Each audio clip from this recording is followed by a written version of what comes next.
So I have this theory that sharks are like puppies and they love shiny things. So I found the most reflective mask I could and brought my shiniest spoon to test this out. The test is simple. Make it shine and the sharks should show up. Sound effects included.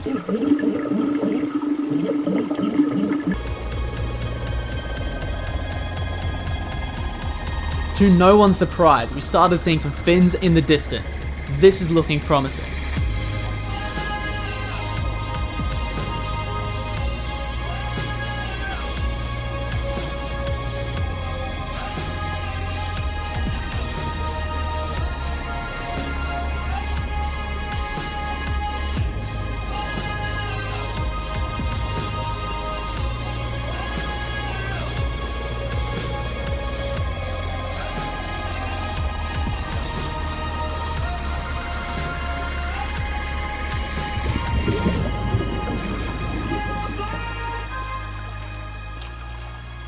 Sign.